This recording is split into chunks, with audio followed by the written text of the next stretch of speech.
Yeah, it's me. Yeah, a response video to a couple of videos, I think. Yeah, mention of them anyway. So there's this guy called the Guy in the Hat 1, so I'll leave a link to that. And another guy whose video didn't show up, well, it doesn't have inmendham anywhere, so it didn't show up in my search.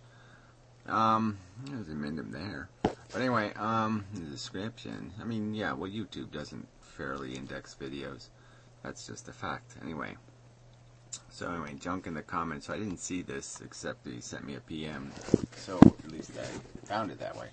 I don't read my PMs too often, but when I do, I read them. And so, yeah, if you make a response video, it's probably a good idea to do that if I don't know you and such well enough to check your channel and all that kind of crap.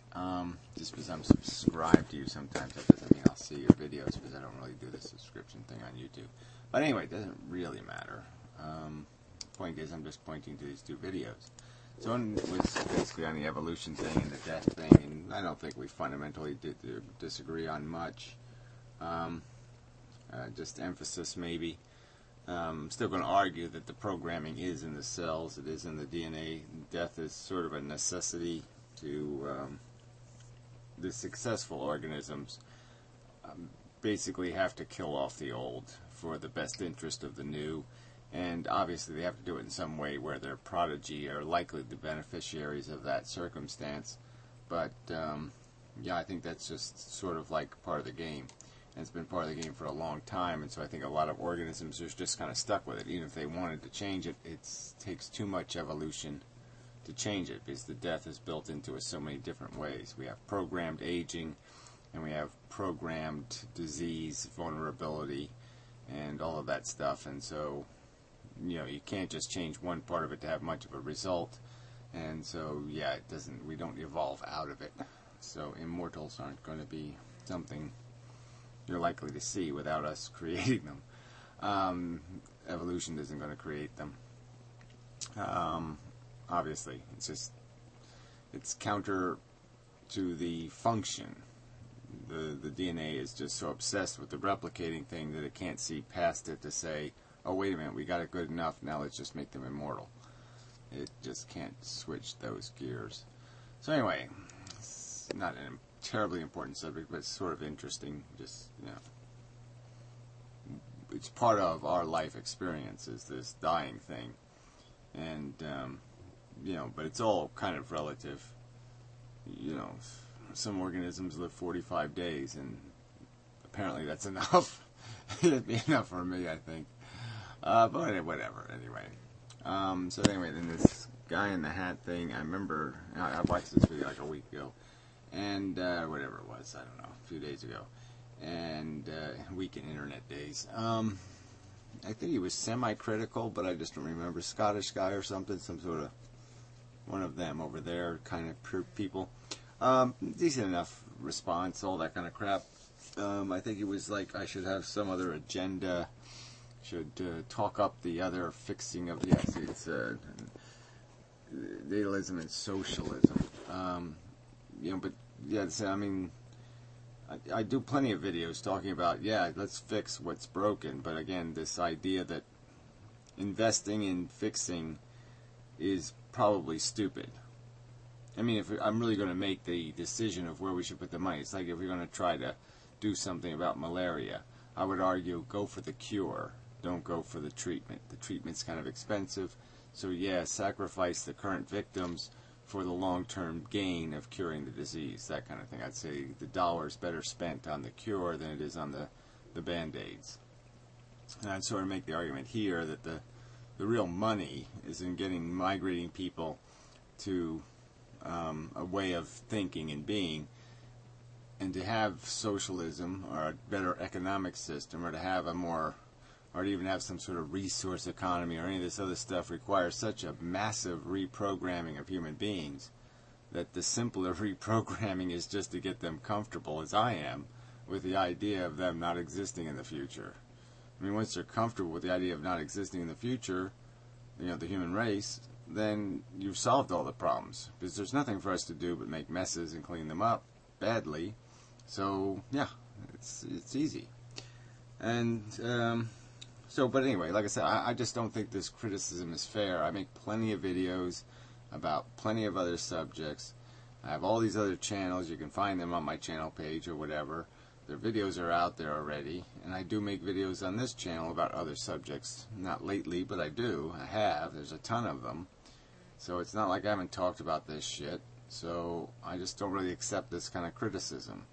I'm all for improving the way things are. I'm all for incremental fixes in anything. I'm all for petting any puppy you can find that needs a pet. I'm just saying that the real game, though, is just to stop making puppies. Yeah. So, whatever. Let's see what I want. Oh, yeah, so Shock of God, guys. Shock of God.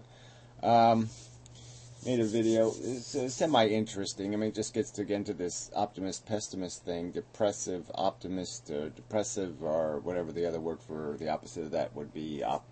Happiest or something, or whatever. Idiot. Yeah, idiot versus rational depressive. And you know, how much that taints our perspective, of course, and you know, I'm still gonna. There is this. You have to still make an argument, so it still is philosophy. So even if you are semi-lost or swimming in your own negativity, you could critique somebody for having a negative opinion, but you still have to argue the argument. You still have to argue what is being stated, regardless of its source and regardless of the motives of the source. So it really doesn't matter. I mean, if you know, a bigot can make good arguments occasionally. It doesn't, you know, just because they're a bigot doesn't mean you can just discount everything argued. And you could say I'm bigoted negative, but you still have to deal with the arguments. Just as I have to deal with arguments made by those I would claim to be bigoted positive by just obvious, you know, excessive psychological attachment. I mean, they're grotesque addicts and nepotists and all of these things. I mean, you can see these overt psychological categories that you can put the person in that are essentially nullify any idea of them having any kind of Spockian intelligence. And but you still have to deal with their arguments, and their arguments are inane, so they're easy to deal with, but I'm just saying you still have to deal with the arguments. And so, but part of your premise is that somehow we don't have any memories or any knowledge of moments in our life where we felt comfortable and relaxed and at ease and things were going good, and that we don't somehow know what it's like to be in that state of being. And, you know, I sort of think that's kind of a bogus premise. You know, it's kind of, I mean, it's obviously insulting to say that we somehow don't know that we are in different psychological states in our life, and those psychological states make it more difficult or easier to see certain things as tolerable or acceptable. And I would argue that, yeah, even though I would concede the psychological phenomenon that, you know, the horrid economic circumstances, or, you know, the suffering of animals, or, you know, some other circumstance might seem a lot less interesting to me when I'm caught up in some sort of enjoyable event or activity. I would argue that I know that the reason why I don't care is because I do want to shield myself. I want to stay in my happy place. And the truth is, it's a happy place. It's not a real place. It's not the real world I'm seeing. It's a little isolated piece of the world that I'm playing in. And it would be a cheat to say that's the whole total of reality, or that's the real game. And I could fairly say quite easily that I could imagine in those good times. I don't want to do it. It's no fun to do it, so I don't do it. I don't have to do it. There's no necessity to do it, so it doesn't get done too often. But I certainly could be in some comfortable, happy place, swimming in the pool on a nice summer day, and it's really nice, and I'm having all kinds of pleasant, self-serving, self-satisfying thoughts. Yeah, I could just say, okay, now I'm just going to turn that off and think about the real context that right now, at this very second, there's somebody in horrible, awful despair, weeping and just totally desolate of any capacity to feel a single spark of hope or ambition or comfort. And I could acknowledge that, life has totally failed, that there's no way this compensates for their suffering, that, I wouldn't initiate the whole game, it's a stupid game, blah, blah. I can do that. But I'm just saying, obviously I would have no incentive to do that.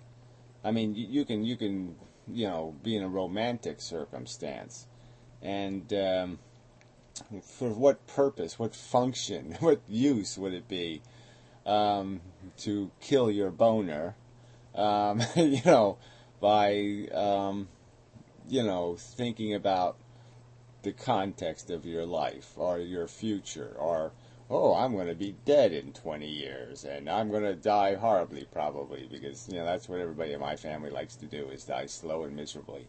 Or some other, you're not going to sit there and invite contextual reality. You're going to stay in your current fantasy and attempt to preserve that comfort and that pleasantness.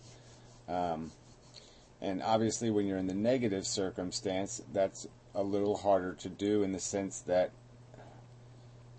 I mean, you're invited to do it. You're wishing you could do it. But the truth is, you can't do it.